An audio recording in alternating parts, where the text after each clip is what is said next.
안녕하세요. 유순복입니다. 반갑습니다. 지난 시간에 원아 속승 반야선에서 일단 묻지도 말고 따지지도 말고 탈 수만 있다면 반야선을 타기로 했습니다. 이 반야선은 인간 세계의 12분별을 떠난 근원적 지혜를 상징하는 배라고 했지요. 그리고 이 바다는 고통으로 가득 찬 사바세계, 즉 우리가 지금 살고 있는 세계라고 했습니다. 우린 이제 반야의 지혜에 의지하여 깨달음의 세계로 출발하게 되었습니다. 용의 머리와 멋진 꼬리로 장식된 이 반야선을 타고 간다면 아무리 험한 파도가 쳐도 걱정이 없을 것 같습니다. 바라는 것이 있다면 부디 이 반야선이 무사히 목적한 곳인 극락으로 가면 되죠. 그런데요. 그런데 말입니다. 길을 인도하는 인로왕 보살이며 행여 누구라도 빠질까 배 뒤를 지키는 지장보살님 외에도 스님 이하 간절하게 기도하는 신도들을 보면 이 반야선 타는 것만큼 이 파도치는 험난한 바다를 건너가는 것도 만만한 것 같지 않네요. 바람도 거세게 불 것이고 파도도 심하게 칠 것이고 그리고 생각지 못한 암초라도 만나면 배는 난파되어 배에 탄 사람들 모두 다 물에 빠져버릴 것입니다. 그럼 그렇게 어렵게 얻은 기회를 놓쳐서 다시 고통의 바다인 사바세계로 휩쓸려가고 말 것이니 긴장하지 않을 수 없겠습니다. 때문에 모두들 두 손 모아 합장하며 부디 이 반야선이 극락왕생하도록 정진해야 합니다. 그런데 그 외에도 또 다른 어떤 어려운 문제가 있나 봅니다. 이 남자를 보세요. 유독 이 남자는 뒤를 돌아보고 있지 않습니까? 이 남자요. 왜 그럴까요? 유행가 가사처럼 속세에 두고 온 님에게 미련이 있어서일까요? 무슨 일로 뒤를 돌아보고 있을까요? 그리고 이 뒤를 돌아본다는 것은 무엇을 의미할까요? 과연 이 남자는 이 바다에 빠지지 않고 무사히 고해를 건너갈 수 있을까요? 불가의 세계관에 의하면 이 우주는 10개의 세계로 구성되어 있다고 했습니다. 깨달음의 세계에 존재하는 성인들부터 지옥에서 신음하는 중생들까지. 그런데 이 인간계 이하의 세계는 죄 지으면 가는 것이다 라고 생각하면 이해가 쉬운데 이 깨달음의 세계는 좀 막연한 것 같아요. 착한 일하면 가는 것 같기도 하고 그 정도 가지고는 안 될 것 같기도 하고 뭔가 다른 것이 있는 것도 같고요. 우린 보통 죽는다는 말을 돌아갔다, 돌아가셨다는 말로 표현하는데요. 돌아간다는데 도대체 어디로 돌아가는지, 그리고 죽으면 극락이니 천당이니 그런 곳에 가기를 바라는데 정말 그런 곳이 있는지도 사실 확실하게 알지 못하죠. 그리고 그곳이 정말 과연 좋은 것인지, 그곳만 가면 모든 것이 해결되는 것인지 알 수 없습니다. 게다가 천당을 간들 지옥을 간들 전생을 전혀 기억하지 못하는데 미래인들 짐작이나 하겠는지요.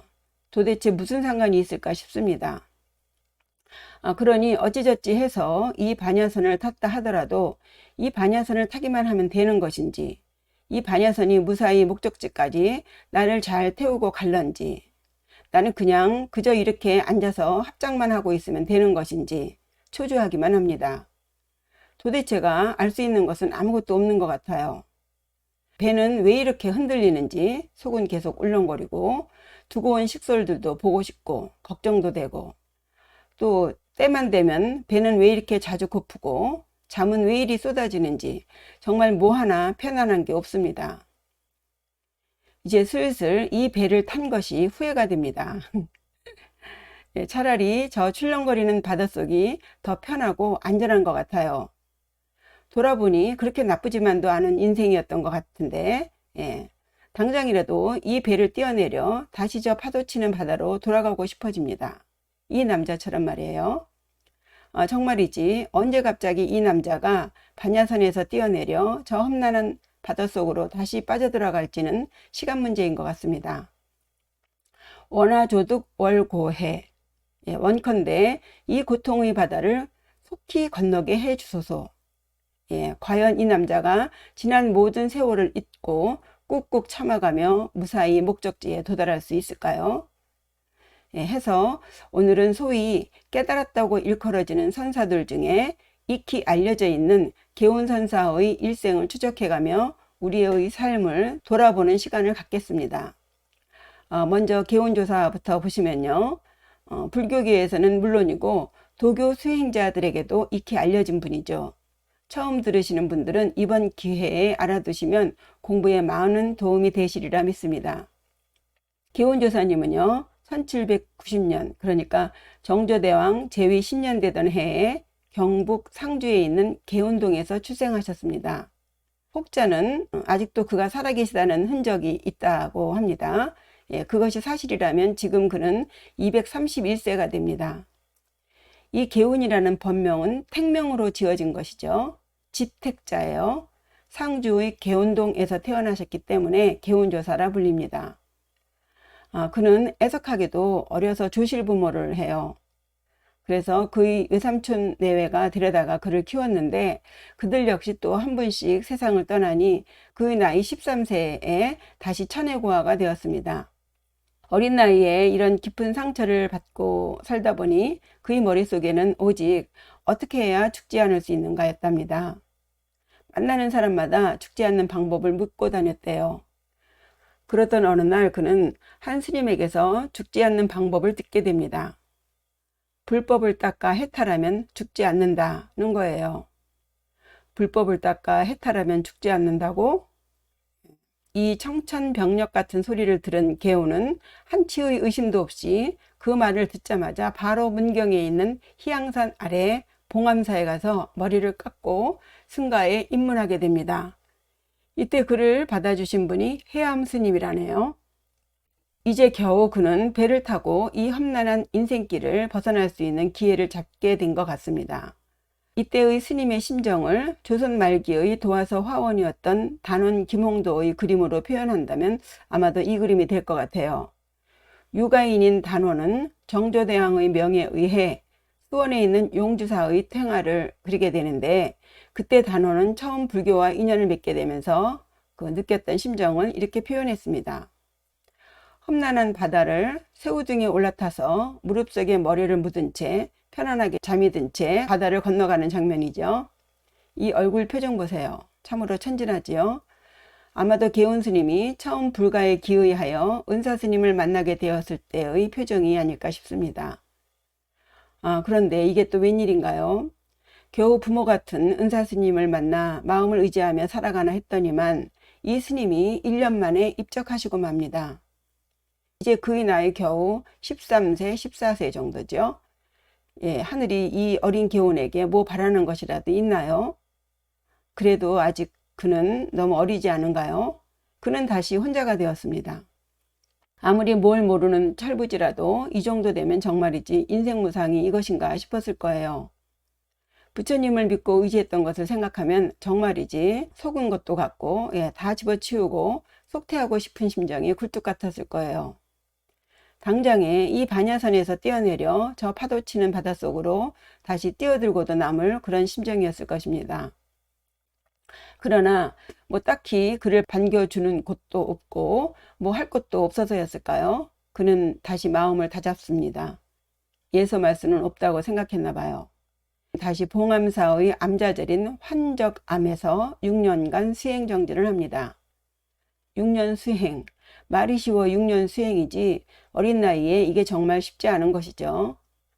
부모님 같은 스님을 떠나보내고 수행한답시고 홀로 앉아있노라면 그야말로 오욕칠정이 제대로 발휘하지 않습니까? 아니할 말로 번뇌를 벗어나기 위해서 앉았는데 오히려 더 오만 가지 번뇌가 온 몸과 마음을 뒤집을 테니까요. 도대체 내가 뭐 한다고 이러고 앉아있는 것인가? 그렇죠? 예. 왜 스스로 번뇌를 일으키고 있는가? 별 생각이 다 들죠. 아무 생각 없이 살 때는 그럭저럭 살만하다가도 공부한다고 앉으면 내 안에 이런 어마한 것이 들어있던가 스스로 놀라지 않을 수 없죠. 차라리 인간적인 것은 투정이죠. 예, 내 안의 짐승성이 그대로 인식되는 시간입니다. 때 되면 먹어야죠. 춥다면 입혀줘야죠. 도대체가 끝없이 요구하는 이 몸뚱아리에 시달리다 보면 애시당초 이 불법 세계는 도저히 적응할 수 없는 나와는 너무도 먼 세계의 일인 것 같습니다. 그냥 앞뒤 없이 벌떡 일어나 뛰쳐나오고 싶죠. 저쪽에 있으면 때 되면 먹여주고 때 되면 입혀주고 뭐 기본적인 법만 지켜주면 바람에 따라 물결 치는 대로 적당히 따라주기만 한다면 그럭저럭 한평생 편안히 살 수 있는데 도대체 지금 내가 뭐 하는 짓인가? 서로서로 후회 막급입니다. 이 순간이 바로 이 처사가 뒤를 돌아보는 장면이에요. 어쩌면 기어코 배에서 뛰어내려 다시 파도치는 저 깊은 바닷속 사바세계로 들어가기 직전의 장면이 아닐까 싶습니다. 이처럼 보통의 사람들은 몇 시간 해보고 또 혹은 하루 해보고 3일, 7일, 한 달, 석 달, 길면 1년 어느 순간 나 더 이상 못 참아 하고 뛰쳐나오죠. 스님은 어떠셨을까요? 스님이라고 이런 힘든 과정이 없지는 않았을 것이에요. 참고 참고 또 참고 이 육계에서 유일한 방법은 참는 것밖에 없죠. 그러다 보니 스님이 한 가지 감지하신 것이 있었을 것 같아요. 신성입니다. 신성. 뭐라고 해야 할까요? 인간 안에 있는 짐승성을 넘어 인간의 이성, 인간의 머리, 즉 이성으로는 도저히 이해할 수 없는 신성, 그것이 자신 안에 있음을 느끼신 것 같습니다. 달리 말하면 불성이라고 해야겠죠. 아마도 스님으로 하여금 이 힘든 6년 수행을 견딜 수 있게 한 것은 자신 안에 불성이 있다는 것을 감지하셨던 것 같아요. 틈만 나면 삐집고 나오는 그 많은 욕구들, 머리만 돌리면 복받치는 그 알 수 없는 감정들 속에서 찾은 것은 바로 자신 안에 불성이 있다는 것. 그는 그 불성으로 6년 수행을 견뎌내셨으리라 짐작해 봅니다. 참으로 감격스러운 순간이 아닐 수 없지요. 스스로 생각해도 대견하셨을 것 같아요. 그러나 기쁨도 잠시, 이것은 시작에 불과하지요. 어느 날 스님은 다시 슬그머니 깊은 생각에 잠기십니다. 사실 독학의 장점이 있기도 하지만요. 스님 나이 이제 겨우 19세, 20세 정도죠. 아직은 많이 배워야 할 나이죠. 넓이도 넓이지만 높이를 알려면 선지식의 가르침이 필요할 때입니다. 대부분의 사람들은 선지식을 만나지 못해서 자기가 이룬 것이 끝인 줄 알고 공부를 멈춘다고 합니다. 말하자면 우물안의 개구리가 되는 거죠. 그러면 암안에 빠지게 되고 더 이상의 공부를 못하게 되죠. 자신이 지금 어디에 있는지 또 어디로 가야 하는지 한 발짝도 앞으로 나갈 수 없는 상황임을 알게 되십니다. 내가 지금 공부를 제대로 하는 것인가? 이렇게 천년만년 앉아있기만 하면 되는 것인가? 누군가에게 물어야 했어요. 들어야 했어요. 제가 지금 잘하고 있는 것입니까? 라고요. 선지식의 답변이 필요할 때가 온 것이죠. 그는 스승을 찾아야겠다고 결심합니다. 만나서 반드시 법을 물어야겠습니다. 해서 그는 지금까지 했던 공부를 잠시 접기로 합니다. 환저감을 떠나 그때부터 명산대차를 다니며 법을 찾아 나섰습니다. 그러나 인연 닿는 스승 만나기가 쉬운가요? 불가에서는 부모 자식 간의 인연은 8,000겁이라 하고 부부지간은 7,000겁이라 합니다. 그런데 사제간은 10,000겁이래요. 대단하지 않습니까? 스승은 미래의 열쇠를 쥐고 있기 때문인 것 같아요. 어쨌든 그렇게 별 소득 없이 10년 세월을 떠돌게 됩니다. 정말 이대로 가다간 어쩌면 삼천포로 빠질지도 모를 일이에요. 스님은 자기가 탄 이 반야선이 결국 길을 찾지 못해서 헤매고 다니다 혹 암초라도 만나면 이 배에서 뛰어내려야 하지 않을까 점점 불안해지고 초조했지만 달리 방법도 없으니 할 일 없이 시간만 보내고 있었습니다. 그러던 어느 날 문득 어느 덕 높은 스님의 시 한 구절을 듣게 됩니다. 공연히 세심만 닳게 하면서 동서로 분주하게 다녔네 라는 그 19절에 딱 꽂히게 돼요. 스님은 크게 느낀 바가 있어서 바로 다시 환저감으로 돌아오시는데 그때 스님 나이 30세가 되셨습니다. 이젠 어엿한 어른 스님이 되셨죠. 그는 그때부터 일구월심으로 오직 스승 만나겠다는 일념 하나로 심시까지 걸으며 용맹정진합니다. 용맹정진, 쉽지 않다는 거 아까 들어보셨죠? 이젠 그 정도가 더 깊고 더 큽니다. 스님이 잘 버티실까요? 눈만 감으면 보이는 그 겁나는 장면들, 어떤 때는 요상한 여인이 보이기도 하고 천상의 음악 소리가 들리기도 하고 어떤 때는 호랑이가 쫓아오기도 하고 큰 뱀이 온몸을 휘감기도 했답니다. 정말 식은땀이 나는 장면이죠. 또 어떤 때는 황금과 비단이 가득한 방이 보이기도 하고 또 도둑놈이 들어오려고 문을 부수기도 하고요. 예, 기쁘기도 하고 두렵기도 하고 혹은 믿어지기도 하고 의심도 가는 그 많은 유혹들이 시시때때로 달려들더랍니다. 한시도 눈을 감을 수 없는 그런 지경이었을 거예요. 보통 사람이라면 하룻밤 만에 당장 쫓겨나올 일입니다.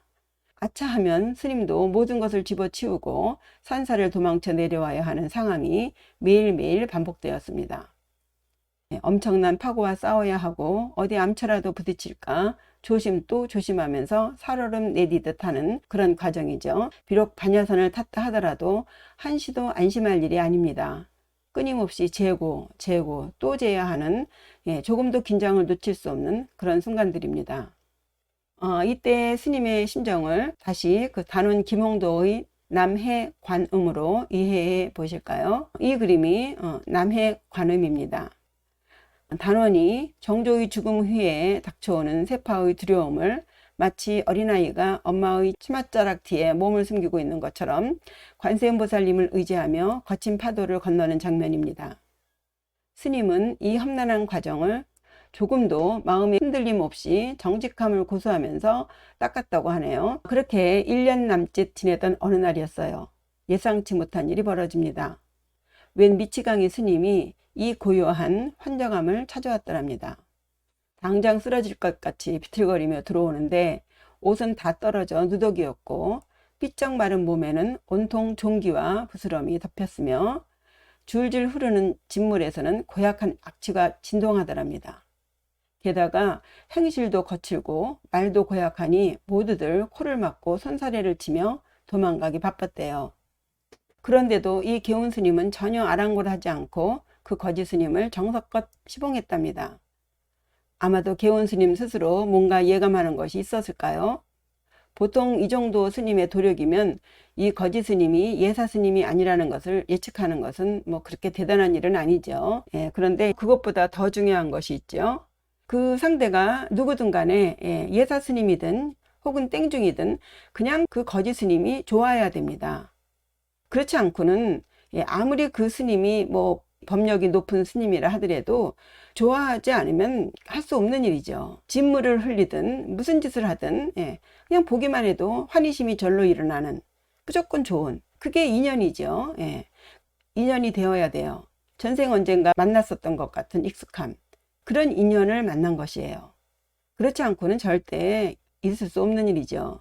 물론 그런 것을 넘어서 오직 자비심만으로도 할 수 있다면 정말 도통한 사람이죠. 그 정도 되면. 어쨌든 개운 스님은 마치 기다렸다는 듯이 온 정성을 다해 그 거지 스님을 시봉합니다. 그렇게 지낸 지 한 달쯤 되던 어느 날 밤에 이 거지 스님이 개운 스님을 부르시더랍니다. 그리고 하시는 말씀이 너는 참 무심한 사람이구나. 꾸짖어도 괴로워하지 않고 때려도 성내지 않으며 희롱해도 싫어하지 않으며 자비를 베풀어도 기뻐하지 아니하니 마음을 항복받았다고 할 수 있다. 반드시 너는 득도할 것이다 라고 하셨답니다. 그리고는 네가 여러 해 동안 불타 앞에서 기원한 것이 무엇이냐 하고 물으시더래요. 그러자 개우는 기다렸다는 듯이 저의 지극한 소원은 참다운 스승을 만나 불법을 듣는 것일 뿐 그 밖에는 구하는 것이 없습니다 라고 했답니다.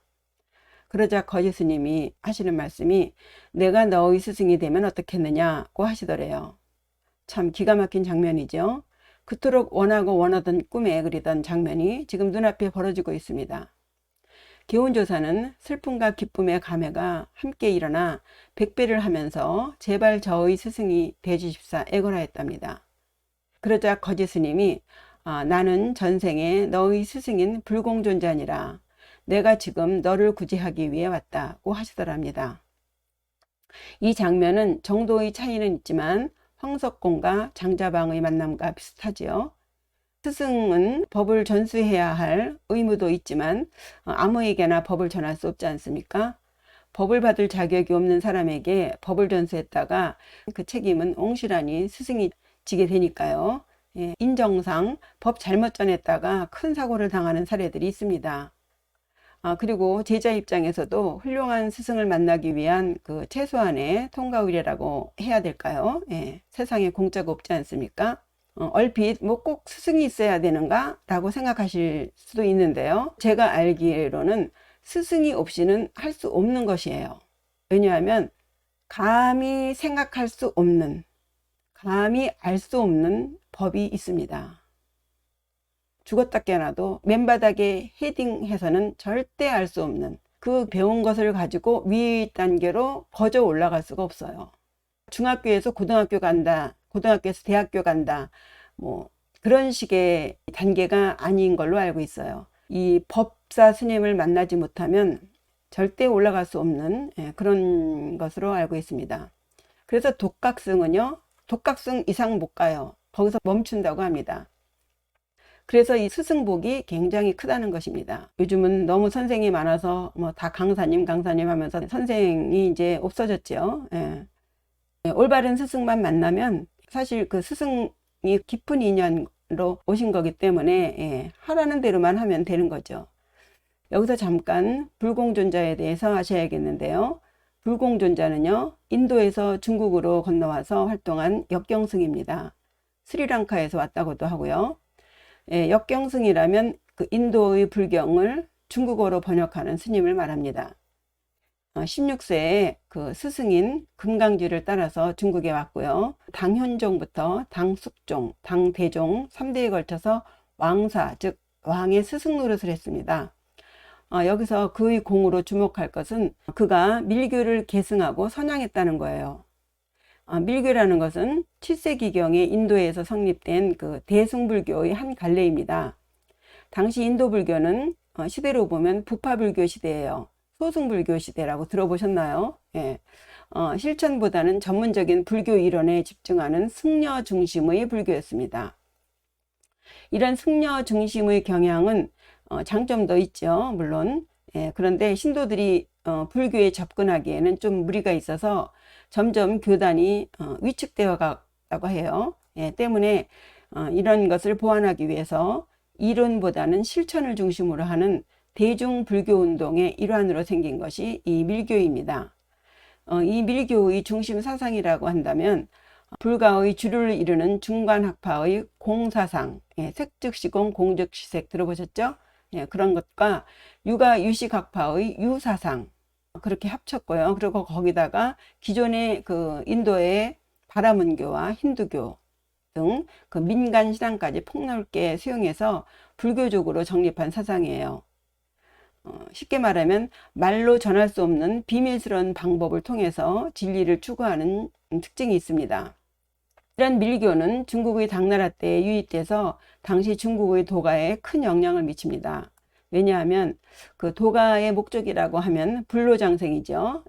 늙지도 않고 죽지도 않고 오래오래 사는 것, 그것이 도가의 목적인데 때문에 그 명을 중시하는, 수명을 중시하는 외단술이 유행했습니다. 외단술이라는 것은 그 단약이라고 경명주사, 빨갛게 생긴 돌 있죠? 부적 같은 거 쓸 때 갈아서 쓰는 거요. 그런 단약을 먹으면서 명을 수련하는 것이에요. 그런데 점차 이 단약의 부작용이 드러나고 이 약물로는, 단약 가지고는 불로장생을 할 수 없음을 알게 되면서 자연스럽게 불교의 심성 수련이 필요하게 되었습니다. 그래서 그 도가의 그 외단술에다가 불교의 내단술을 합친 인도의 밀교를 받아들이게 된 것입니다. 그리고 이 밀교는 점차 이제 송나라 때 더 유행하게 되면서 명나라 때 이르러서는 크게 성행하게 되죠. 그 명나라 때 우리나라 조선으로 그 밀교가 전해지게 됩니다. 정리해 보면요, 이 불공전자가 인도의 밀교를 중국에 전하고 또 천여 년의 세월을 넘어서 조선의 정조 때의 계운조사에게 이 밀교를 전하는 역할을 한 분이라고 할 수 있겠습니다. 그리고 이후 이 계운조사는요, 이 불공전자의 밀교를 받아들여서 불가의 성에 도가의 명을 함께 수련해서 성명을 보존한다는 성명쌍수법을 주창하시게 됩니다. 그리고 또 하나, 그 계운조사의 성명쌍수법은요, 도가와 불가의 융합을 넘어서 유교, 불교, 도교, 삼가의 융합, 즉 상호 공통점을 찾아서 혹은 서로 다른 부분을 서로 통하게 하는 삼교 회통 사상에 큰 영향을 미치게 됩니다. 그래서 우리나라의 유교가 불교 같고, 불교가 도교 같고, 도교가 유교 같고, 이것이 이런 영향에서 유리한 것이에요. 다시 돌아와서요. 그 어려운 상황에도 참고 또 견디며 오직 스승 만나기를 바랬던 개운에게 드디어 은사 스님이 생겼죠. 이제는 갈 길 몰라서 헤매고 다니지 않아도 되고, 그리고 무엇보다도 그 어려운 고비는 이제 모두 넘어갔습니다. 이제 스승님이 하라시는 대로만 하면 되는 거예요. 물론 충실하게 따라야겠죠. 예. 나무대비 간세음 원하조득 월고해, 빨리 고통의 바다를 빨리 건너게 해 주소서. 드디어 그 험난한 파도치는 바다를 무사히 다 건넌 것입니다. 이제 스님은 그 은사 스님의 가르침에 따라 한 발씩 한 발씩 나아가면 될 것이에요. 다음 시간에는 속히 개족도를 얻게 해 주소서. 나무대비 간세음 원하 속득 개족도. 예, 무사히 바다를 건넌 개운조사가 어떻게 한 발씩 한 발씩 나아가실지 공부하시겠습니다. 예, 시청해 주셔서 감사합니다. 구독과 좋아요, 댓글 부탁드려요. 예, 감사합니다. 안녕히 계세요.